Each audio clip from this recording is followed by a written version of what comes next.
Look, I'm not going to show you how it's done. I'm going to show you how I would do it. It doesn't mean it's the only way to do it by any stretch of the imagination. Will it be correct? Well, really only the customer can determine whether it's correct or not. I'm not the judge. It's our customers who are the judges. So William walks in. I meet and greet William. We have a little conversation. Maybe we're walking the lot. Maybe we're sitting at our desk. But what I want to do is let William know, William, you know, if the QX60 is what you came in to see today, I think we've got a terrific selection for you. Number one, I want to make sure that we find the right vehicle, because there's no such thing as a good deal on the wrong vehicle. Correct. Once we find the right vehicle, I'm going to show you a number of different ways that you can pay for the vehicle. A couple of them may be new to you, but I can tell you what they do is they reduce your risk. And when I say reduce your risk, anytime someone buys a car, the risk is, what's it going to be worth 3, 4, 5, 6 years down the road? Now, I'm sure price is very important to you today. It's important to everybody I talk to. But what I want you to look at is what I call the price equation. Because the price equation is the price you pay today, your variable cost of ownership, minus your resale value. Okay, that gives you your total investment. And anyone that's going to look at a $60,000 or $70,000 vehicle wants to be looking at the total investment. I'm going to show you traditional finance.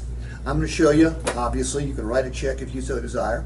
And I'm going to show you an alternative way of financing it that conserves your cash, dramatically reduces your future risk. It's really cool. But number one, we want to find the right vehicle. So, first of all, and then you go right into that. So I don't want to engage him in a conversation about how to pay for the car right now. But let's say that you're a very astute consumer, which there aren't that many out there. Again, astute as it comes to buying or leasing a vehicle. Say, Steve, tell me more about this alternative way Steve, of purchasing. why don't you give me just a brief overview of this alternative? Sure, not a problem. Look, you probably know, like most people do, that automobiles depreciate, right? Oh, absolutely. Okay. Too much. And a lot of very, very rich people in our society have a deep-seated belief that if something's going to depreciate, you shouldn't buy it. That's correct. Okay? You should rent it, or in this particular case, lease it. Now, have you ever leased a vehicle before? No. Tell me everything bad about leasing, because I'm sure you've heard about 100 things. I probably have heard all the horror stories. Okay. I can tell you that most of the horror stories are about 35 or 40 years old, but like many myths in our society, they just continue to perpetuate themselves. Here's the primary difference between a purchase contract and a lease contract. With a purchase contract, you put down more money, you have higher payments, and you own yourself an obligation. You do not own yourself a vehicle.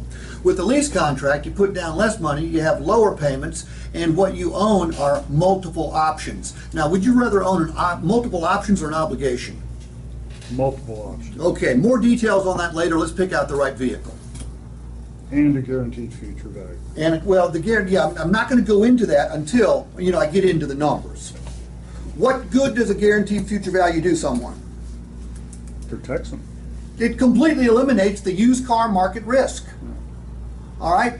One can predict it, but they're not guaranteeing it. When someone signs a lease contract, that value is guaranteed.